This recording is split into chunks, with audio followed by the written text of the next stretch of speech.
أولئك الذين اشتروا الضلالة بالهدى فما ربحت تجارتهم وما كانوا مهتدين۔ یہ وہ لوگ ہیں جنہوں نے گمراہی کو ہدایت کے بدلے میں مول لے لیا، بس نہ تو ان کی تجارت نے ان کو فائدہ پہنچایا اور نہ یہ ہدایت والے ہوئے۔ سامعین، ابی سعید کی تفسیر سماعت کیجیے، ہدایت کے بدلے میں گمراہی۔ ابن عباس، ابن مسعود اور بعض دیگر صحابہ رضی اللہ عنہم سے مروی ہے کہ ان منافقوں نے ہدایت چھوڑ دی اور گمراہی لے لی۔ عبداللہ رضی اللہ عنہ فرماتے ہیں انہوں نے ایمان کے بدلے کفر قبول کیا۔ مجاہد رحمۃ اللہ علیہ فرماتے ہیں ایمان لائے پھر کافر ہو گئے۔ قتادہ رحمۃ اللہ علیہ فرماتے ہیں ہدایت پر گمراہی کو یہ پسند کرتے ہیں، جیسے ثمود کے بارے میں اللہ کا ارشاد ہے وَأَمَّا ثَمُودُ فَهَدَيْنَاهُمْ فَاسْتَحَبُّوا الْعَمَى عَلَى الْهُدَى، یعنی باوجود یہ کہ ہم نے ثمودیوں کو راہ دکھا دی مگر پھر بھی انہوں نے اس رہنمائی پر اندھے پن کو پسند کیا۔ مطلب یہ ہوا کہ منافقین ہدایت سے ہٹ کر گمراہی پر آ گئے اور ہدایت کے بدلے گمراہی لے لی، گویا ہدایت کو بیچ کر گمراہی لی۔ اب ایمان لا کر پھر کافر ہوئے ہوں، خواہ سرے سے ایمان ہی نصیب نہ ہوا ہو، اور ان منافقین میں دونوں قسم کے لوگ تھے۔ چنانچہ قرآن کریم میں ہے ذَلِكَ بِأَنَّهُمْ آمَنُوا ثُمَّ كَفَرُوا فَطُبِعَ عَلَى قُلُوبِهِمْ، یہ اس لیے ہے کہ یہ منافق لوگ ایمان لا کر پھر کافر ہو گئے، پس ان کے دلوں پر مہر کر دی گئی۔ اور ایسے بھی منافق تھے جنہیں ایمان نصیب ہی نہ ہوا، پس نہ تو انہیں اس سودے میں فائدہ ہوا نہ راہ ملی، بلکہ ہدایت کے چمنستان سے نکل کر گمراہی کے خارزار میں اور جماعت کے مضبوط قلعے سے نکل کر فرقت کے تنگ جیل خانے میں اور امن کے وسیع میدان سے نکل کر خوف کی اندھیری کوٹری میں اور سنت کے پاکیزہ گلشن سے نکل کر بدعت کے سنسان جنگل میں آ گئے۔ مثلهم كمثل الذي استوقد نارا فلما أضاءت ما حوله ذهب الله بنورهم وتركهم في ظلمات لا يبصرون صم بكم عمي فهم لا يرجعون۔ ان منافقوں کی مثال اس شخص کی سی ہے جس نے آگ جلائی، بس آس پاس کی چیزیں روشنی میں آئی ہی تھیں جو اللہ ان کے نور کو لے گئے اور انہیں اندھیروں میں چھوڑ دیا جو نہیں دیکھتے، بہرے گونگے اندھے ہیں بس وہ نہیں لوٹتے۔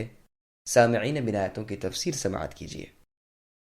منافقین کی مثال کو عربی میں مثیل بھی کہتے ہیں، اس کی جمع امثال آتی ہے، جیسے قرآن میں ہے وَتِلْكَ الْأَمْثَالِ، یعنی مثالیں ہم لوگوں کے لیے بیان کرتے ہیں جنہیں صرف عالم ہی سمجھتے ہیں۔ آیت کا مطلب یہ ہے کہ منافق جو گمراہی کو ہدایت کے بدلے اور اندھے پن کو بینائی کے بدلے مول لیتے ہیں، ان کی مثال اس شخص جیسی ہے جو اندھیرے میں آگ جلائے، اس سے دائیں بائیں کی چیزیں اسے نظر آنے لگیں، اس کی پریشانی دور ہو اور فائدے کی امید بندھے کہ دفعتاً آگ بجھ جائے اور ایک لخت اندھیرا چھا جائے، نہ تو نگاہ کام کرے نہ راستہ معلوم ہو سکے، اور باوجود اس کے وہ شخص خود بہرا ہو، کسی کی بات کو نہ سن سکتا ہو، گونگا ہو کسی سے دریافت نہ کر سکتا ہو، اندھا ہو جو روشنی سے کام نہ چلا سکتا ہو، اب بھلا یہ کیسے راہ پا سکے گا؟ ٹھیک اسی طرح یہ منافق بھی ہیں کہ ہدایت کو چھوڑ کر یہ راہ گم کر بیٹھے اور بھلائی کو چھوڑ کر برائی کو چاہنے لگے۔ اس مثال سے پتہ چلتا ہے کہ ان لوگوں نے ایمان قبول کر کے کفر کیا تھا، جیسے قرآن کریم میں کئی جگہ بصراحت موجود ہے۔ واللہ عالم۔ رازی نے اپنی تفسیر میں سدی رحمۃ اللہ علیہ سے یہی نقل کیا ہے، پھر کہا ہے کہ یہ تشبیہ بہت ہی درست اور صحیح ہے، اس لیے کہ پہلے تو ان منافقوں کو نور ایمان حاصل ہوا، پھر ان کے نفاق کی وجہ سے وہ بجھ گیا اور یہ حیرت میں پڑ گئے، اور دین کی حیرت سے بڑی حیرت اور کیا ہوگی۔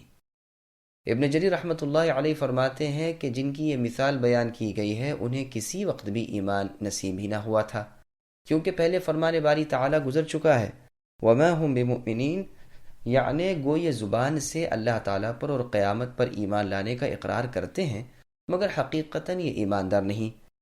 لیکن ٹھیک بات یہ ہے کہ اس آیت مبارکہ میں ان کے کفر و نفاق کے وقت کی خبر دی گئی ہے، اس سے ان کا انکار نہیں ہوتا کہ اس حالت کفر و نفاق سے پہلے کبھی انہیں ایمان حاصل ہی نہیں ہوا۔ ممکن ہے ایمان لائے ہوں پھر اس سے ہٹ گئے اور اب دلوں پر مہریں لگ گئی ہوں۔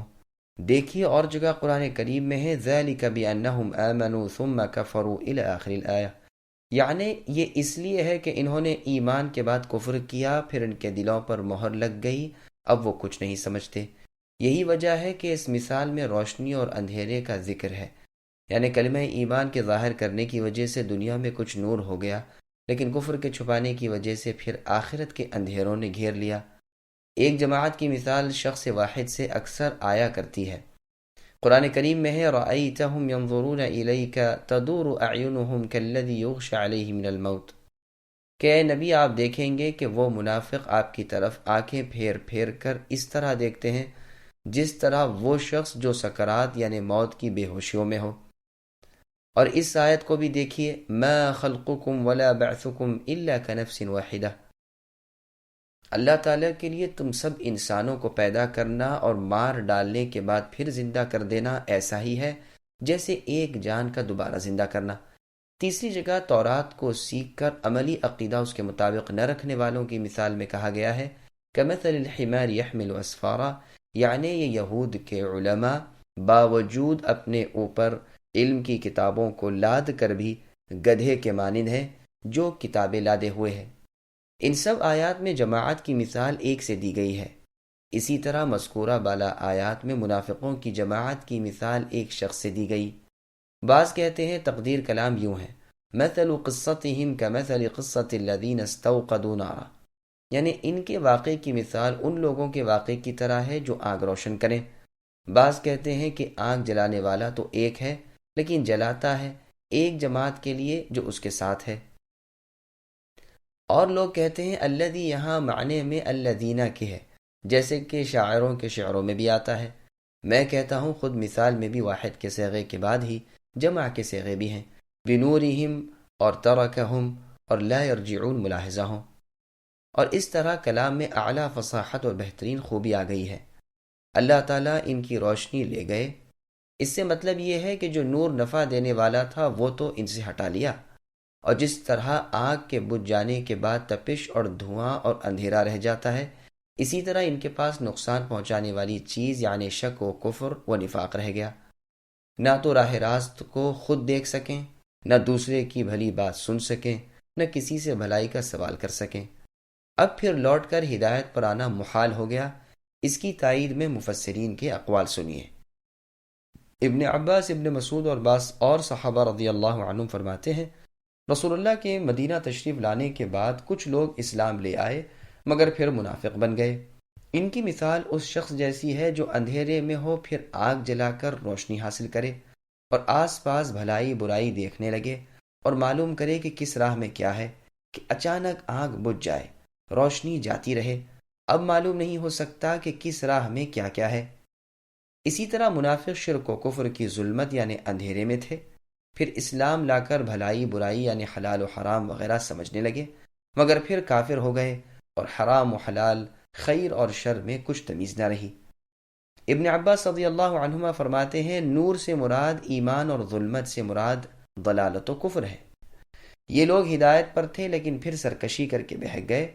مجاہد رحمۃ اللہ علیہ فرماتے ہیں ایمانداری اور ہدایت کی طرف رخ کرنے کو مثال میں آس پاس کی چیز کے روشن کرنے سے تعبیر کیا گیا ہے۔